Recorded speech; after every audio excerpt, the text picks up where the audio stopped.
Connection pa lang dito, ating 12 volts na battery, dinirect natin sa Bluetooth lang ating gagamitin.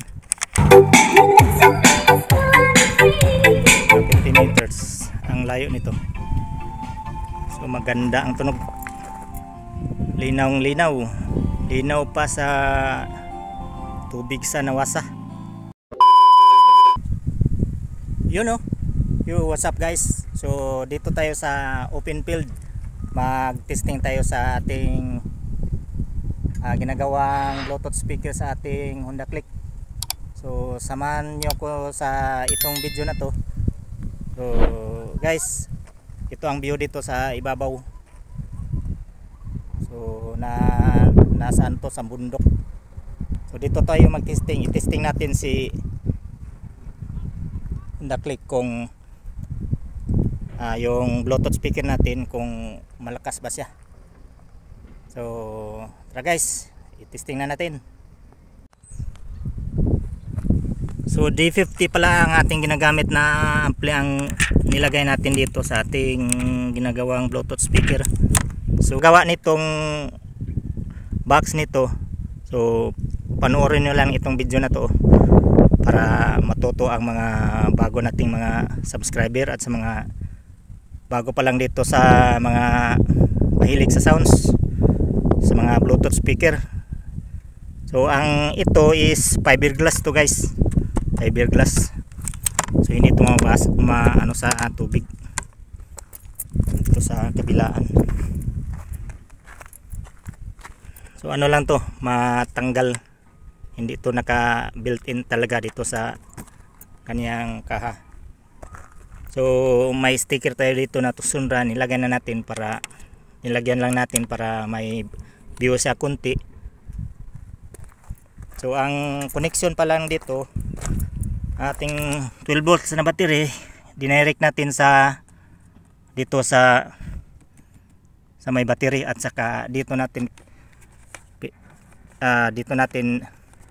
nadaan dito sa kaniyang charging port. Dito may butas dito.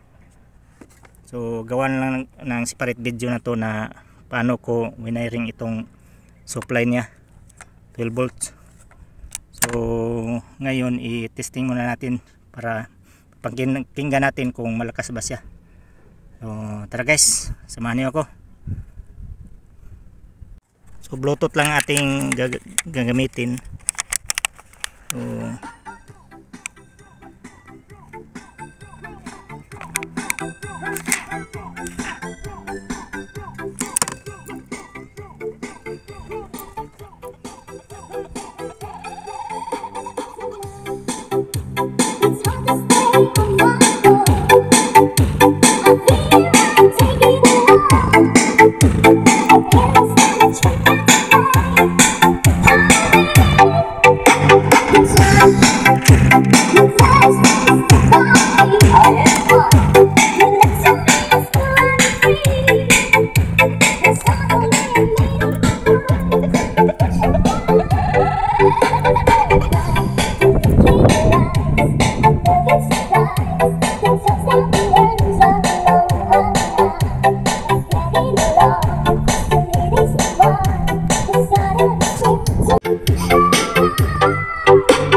gumalaw ang kanyang kabel.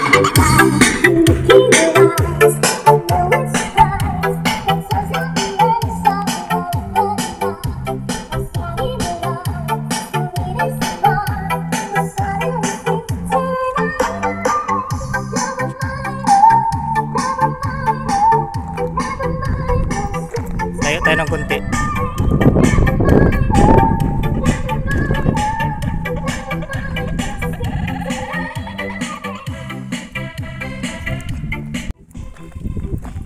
So nandito na tayo sa mga 50 meters. Mga 50 meters ang layo nito. So malakas siya. Hindi pa yan naka full volume, naka alas 2 pa lang.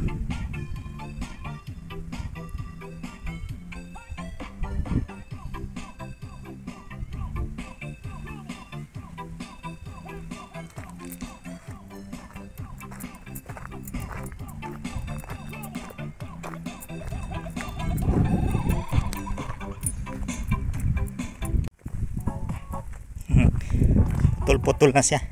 So dito ta siya may puno.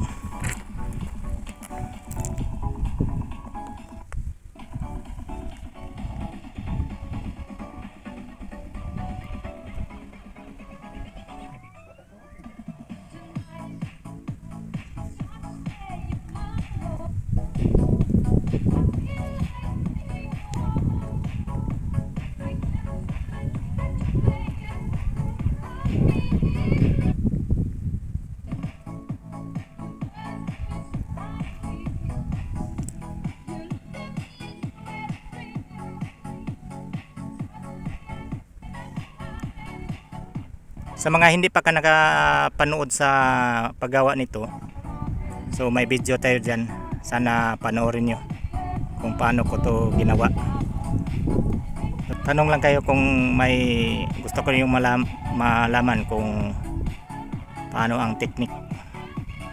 So shout out sa mga subscriber natin at sa mga bago pa lang dito sa channel na to.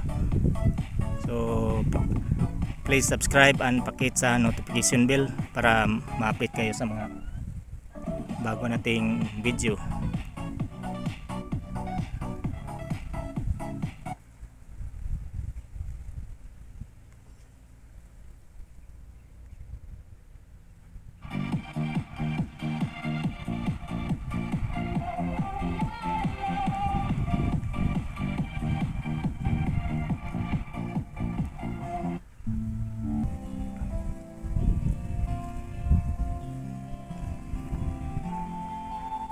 So maganda ang tunog, linaw linaw pa sa tubig sa Nawasa.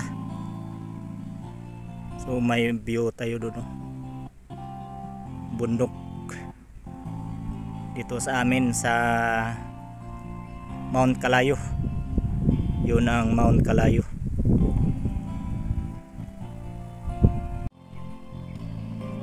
So pupuntahan na natin, baka nalubat ng ating battery sa Honda Click. Tingnan natin kung anong voltahe na.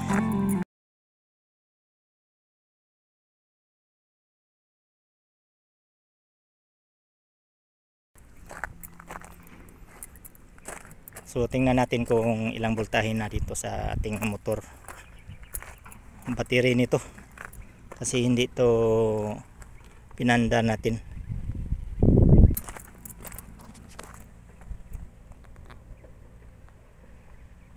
Nasa 12.2. So hindi siya takaw sa kuryente. So maganda tong D50 na to.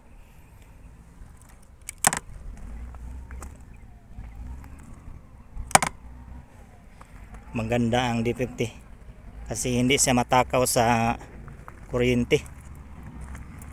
So ayos. Ang nakagandahan lang dito is dito ko nilagay ang kaniyang box kasi may ano to dito, foam. Pwede dito ang anak ko dito.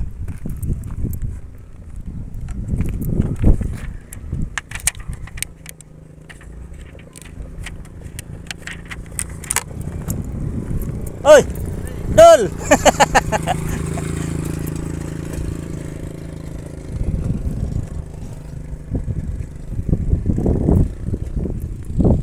Dumaan kumpare natin si Idol. So nandito ako sa magandang view dito.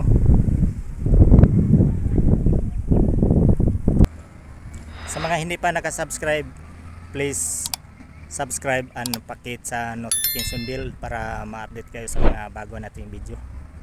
So yun lang guys, see you in the next vlog. Bye bye and God bless you all.